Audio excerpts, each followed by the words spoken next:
ফাসাব্বিহ বিহামদি রাব্বিকা ওয়াস্তাগফিরহু ইন্নাহু কানা তাওয়াবা। আমাদের এখন দায়িত্ব হলো আল্লাহর গুণকীর্তন করা, আল্লাহর তাসবিহ বর্ণনা করা এবং আল্লাহর কাছে ইস্তিগফার করা। আজকের শহীদ আল্লামা দেলোয়ার হোসেন সাঈদী রাহিমাহুল্লাহ আজকের যে মৃত্যুবার্ষিকী এবং আজকের যে প্রেক্ষাপটের আলোচনা সেটা হলো খুনি হাসিনার যে 15-16 বছরের যে নির্যাতনের স্টিমুলারের বর্ণনা, এই দুটো বিষয়।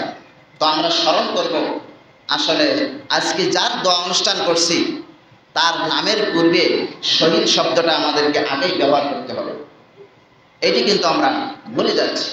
আর সবচেয়ে বড় কথা হলো যাকে আমরা এর আগে শেখ হাসিনা বলছিলাম, আসলে আয়নাঘরের বর্ণনার প্রেক্ষাপটে বা টোটাল দেশের যে নির্যাতনের প্রেক্ষাপট, তাতে করে তার নামের পূর্বে খুনি শব্দটা ব্যবহার না করলে মনে হয় কেমন একটা হয়ে যায়।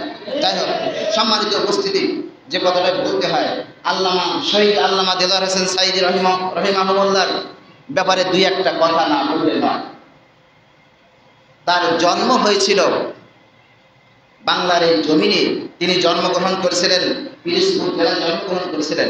তার জন্মের সালটা ছিল 1940 সালের 2রা ফেব্রুয়ারি তিনি জন্মগ্রহণ করেছিলেন। তার পিতা হচ্ছেন ইউসুফ সাঈদী, মাতার নাম হচ্ছে গুলনাহার বেগম।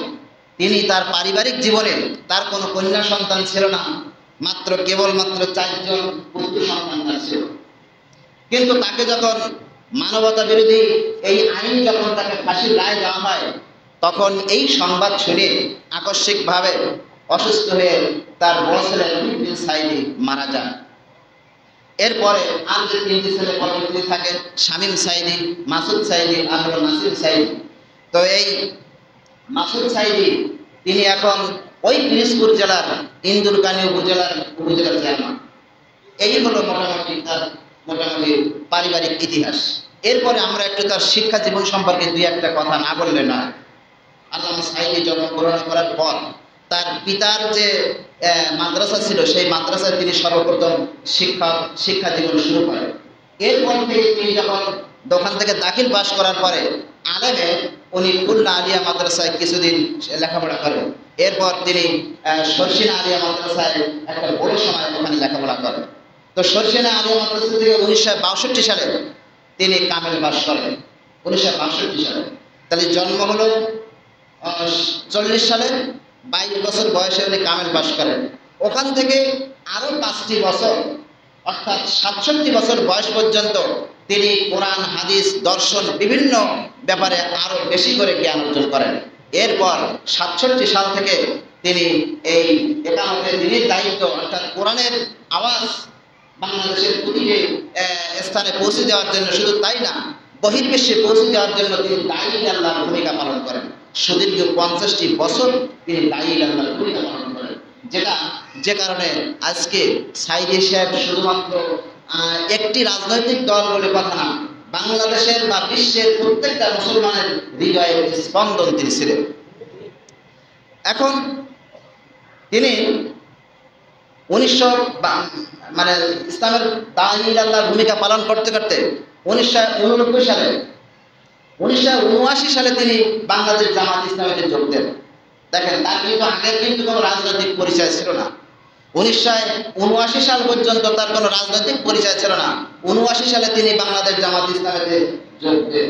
যোগ দেওয়ার পরে ওখান থেকে 10 বছর পরে অর্থাৎ 1989 সালে তিনি বাংলাদেশ জামাত ইসলামের মজলিস-ই শুরার সদস্য, কার্যকারী পরিষদের সদস্য হিসেবে সদস্য লাভ করেন। এরপর 2001 সাল এবং 1996 সালে জাতীয় সংসদ নির্বাচনে তিনি পিরোজপুর 1 আসন থেকে তিনি সংসদ সদস্য লাভ করেন। এইগুলো তার মোটামুটি একটা রাজনৈতিক জীবন। এরপর সর্বশেষ তিনি যখন জেলে চলে যান, তার আগে উনি বাংলাদেশ জামাত ইসলামের নায়েবে আমিরের পদ লাভ করেন। এই নায়েবে আমিরের পদে থাকা অবস্থায় উনি আল্লাহর ডাকে সাড়া দিয়ে শহীদ হয়ে আমাদেরকে যে বিষয়গুলো স্মরণ করে দিয়েছেন সেগুলো আরেকটু না বললে নয়। আপনারা শুনলে অবাক হবেন যে আল্লামা সাঈদী সাহেবের যে অসাধারণ যে কৃতিত্ব, সেটা শুনলে অবাক করার বিষয়। শুনলে অবাক হবেন, বাংলাদেশ থেকে বা বহির্বিশ্বের থেকে অনেক মেহমানরা সৌদি আরবে তাদেরকে দাওয়াত দেওয়া হয় বিভিন্ন সময় হজ করার জন্য, হজের নিয়মান হয়। কিন্তু আল্লামা সাঈদী উনি 1990 সাল থেকে শুরু করে 2008 সাল পর্যন্ত প্রত্যেক বছর তিনি উমরার জন্য মেহমান হিসেবে সৌদিতে তিনি যেতেন। সুবহানাল্লাহ। শুধু তাই না, আপনারা আরো শুনলে অবাক হবেন, 1991 সালে এই সালে কাবার ইমাম তাকে আমন্ত্রণ করেন। কি জন্য আমন্ত্রণ করেন? কাবা ঘরে তাকে প্রবেশের অধিকার, ওখানে কয়েকজন মেহমানকে ঢোকার অনুমতি দেওয়া হয়। তার ভিতরে এদেশের যিনি এই সৌভাগ্য লাভ করেছিলেন তিনি হচ্ছেন আল্লামা শহীদ আল্লামা দেলোয়ার হোসেন সাহেব। সুবহানাল্লাহ। কাবা ঘরে ঢোকার সুবিধা, এটা কিন্তু সাধারণ একটা দেশের প্রেসিডেন্ট কিন্তু এরকম পারে না। অবাক করা কাণ্ড। শুধু তাই না, 1991 সালে ওনাদের যে আন্তর্জাতিক পর্যায়ে যে বিষয় কুয়েত এবং ইরাক যে যুদ্ধ হয়েছিল, এই যুদ্ধের যে মীমাংসা বৈঠক হয়েছিল, সেই বৈঠকে আল্লামা সাঈদী সাহেব তিনি একজন সদস্য ছিলেন। সুবহানাল্লাহ। এমনিভাবে আল্লামা সাঈদী সাহেব আন্তর্জাতিক মহলে একটা বিশাল বিস্তৃতি লাভ করলেন। শুধু তাই না, আল্লামা সাঈদীর একটি মাত্র প্রাণ, কিন্তু যেদিন তাকে ফাঁসির রায় দেওয়া হয়, রাজপথে তার একটি জীবন রক্ষা করার জন্য 150 জন যুবকেরা তার জন্য জীবন দিয়েছিল। সুবহানাল্লাহ। 150 জন ওই একদিনই তার ওই যে রায় দেওয়ার পরপরই যে ঘটনা ঘটেছিল, রাজপথে জীবন দিয়েছিল 150 জন। শুধু তাই না, আন্তর্জাতিক মহলে আমরা যে যাই বলি না কেন, সারা দেশ সহ বহির্বিশ্বেই আল্লামা সাঈদীর হাতে প্রায় 600 অমুসলিম ইসলাম গ্রহণ করছিল। এই হলো তার মোটামুটি একটা রাজনৈতিক জীবন। আর বাংলাদেশের যে দায়ী আল্লাহর ভূমিকা পালন করছিল, আপনারা শুনে অবাক হবেন।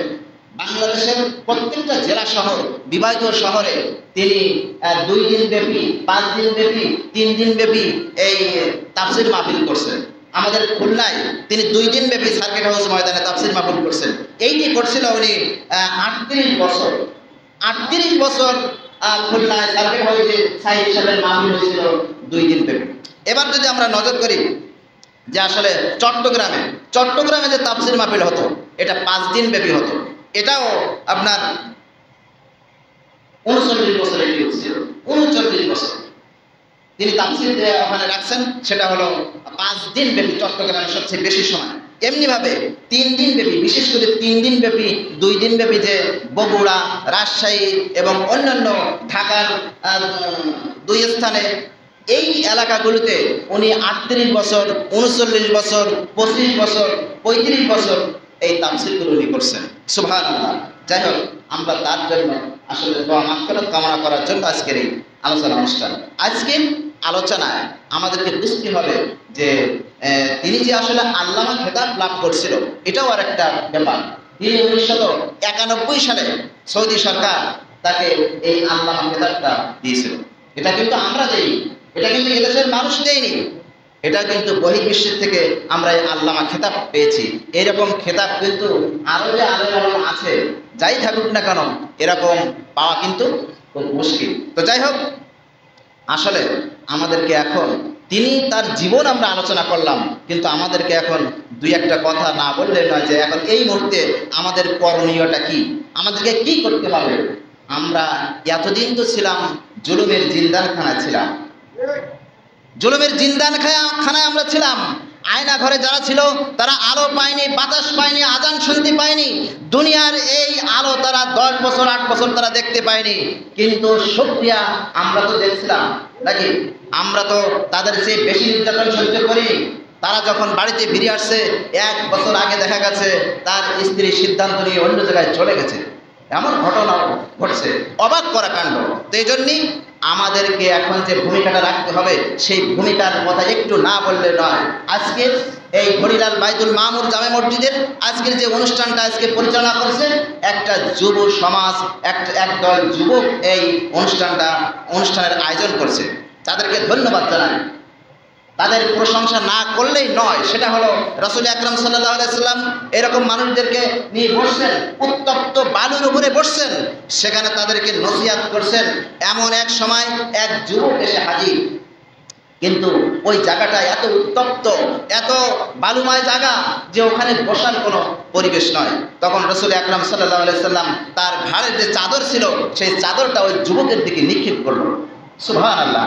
তার মানে কি, আজকের বাংলাদেশ, আগামীর বাংলাদেশ, এই বাংলাদেশের যে পথ প্রদর্শক হিসেবে যে ভূমিকা রাখবে তারা কারা? তারা হলো এই যুবকেরা। তো এই যুবকদের সম্পর্কে আর একটা কথা না বলেই আমি শেষ করব ইনশাল্লাহ।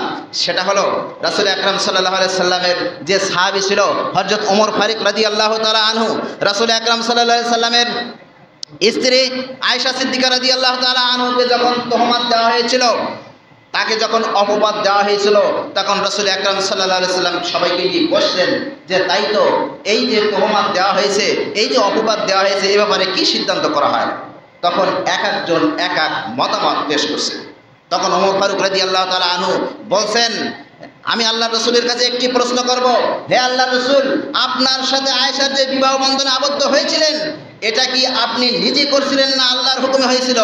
তখন রাসূল আকরাম সাল্লাল্লাহু আলাইহি সাল্লাম বললেন, এটা আল্লাহর হুকুমে হয়েছিল। তখন ওমর ফারুক রাদিয়াল্লাহু তাআলা আনহু বললেন, তাই যদি হয়ে থাকে, ওপর থেকে যে সিদ্ধান্ত আসবে সেটাই গ্রহণ করতে হবে। এজন্য আমি যুবকদেরকে বলবো, আমাদেরকে কোরআনের দিকে ফিরে আসতে হবে।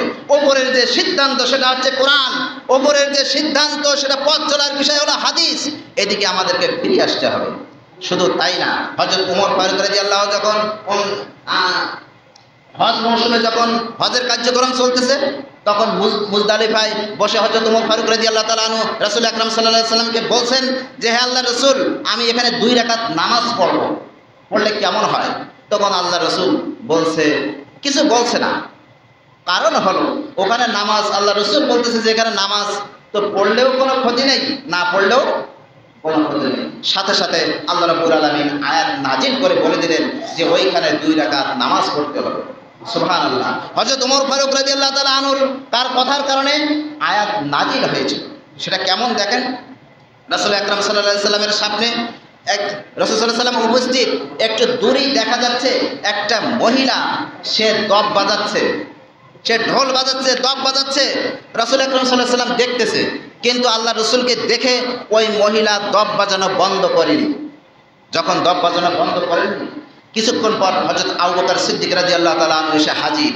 আবু বকরও আসলো, আবু বকরও এসে আল্লাহ রসুলের দিকে খেয়াল করতেছে আর ওই মহিলার দিকে খেয়াল করতেছে। এরপরেও ওই মহিলা দপ বাজানো বন্ধ করে, সে গান গাইতেই আছে, সে দপ বাজাচ্ছে। কিছুক্ষণ পর হঠাৎ আল্লাহ রসুল দেখলো যে কি হলো, মহিলা দপ বাজানো বন্ধ করেছে হঠাৎ। তখন আল্লাহ রসুল ঘাড় ঘুরিয়ে দিয়ে দেখলেন হযরত ওমর আসছে। তখন ওমরকে বলা হলো এই খবর যে ওই মহিলা দপ বাজাচ্ছে, আল্লাহ রসুল আসলো বন্ধ করেনি, হযরত আবু বকর রাদিয়াল্লাহু তাআলা আনহু আসলো বন্ধ করেনি, কিন্তু ওমর আসার সাথে সাথে বন্ধ হয়ে গেল। এই কথা যখন ওমরকে বলল, তখন ওমর বলল, কি তাই? আমার চেয়ে কি রসুলের চেয়ে আবু বকরের চেয়ে কি আমি অনেক মূল্যবান হয়ে গেলাম? এই বলে ওমর খুব রেগে গেলেন, যে বললেন ওই মহিলার মজা আমি দেখেছি। তখন আল্লাহ রসুল বলছে, থামো থামো থামো, একটু থামো। বলছে কি? তা বলছে, শোনো, ওই মহিলা যখন দপ বাজেছিল তখন ওর কাছে ছিল শয়তান, এই শয়তান থেকেই দপ বাজেছিল। যেই ওমরকে দেখছে সেই শয়তান চলে গেছে, ও দপটা আস্তে করে পাছার নিচে করে ওই ঘোমটা দিয়ে এমনভাবে পড়ছে, এই দপ আর দেখা যাচ্ছে না। এজন্য আমাদেরকে এখন যে সময়, সেটা হলো আমাদের আত্মগঠন, আমাদেরকে নিজেদের গঠন করার জন্য হযরত ওমর ফারুক রাদিয়াল্লাহু তাআলা আনহুর মতো হতে হবে। আমাদেরকে আর বসে থাকার মতো নেই। আজান যখন হবে তখন সব কাজ ফেলে দিয়ে আল্লাহু আকবার, আল্লাহর শ্রেষ্ঠত্ব ঘোষণা করার জন্য আমাদেরকে মসজিদে চলে আসতে হবে। যে যেখানেই থাকি না কেন চলে আসবে, কারণ এখন আমাদের দায়িত্ব হলো ফাসাব্বিহ বিহামদি রাব্বিকা ওয়াস্তাগফিরহু ইন্নাহু কানা তাওয়াবা। আমাদের এখন দায়িত্ব হলো আল্লাহর গুণকীর্তন করা, আল্লাহর তাসবিহ বর্ণনা করা এবং আল্লাহর কাছে ইস্তিগফার করা। আল্লাহ রাব্বুল আলামিন আমাদের সকলের জীবনকে কোরআন হাদিসের আলোকে গড়ার তৌফিক দান করুন। ওয়া আখিরি দাওয়ানা আলহামদুলিল্লাহি রাব্বিল আলামিন। আসসালামু আলাইকুম ওয়া রাহমাতুল্লাহ।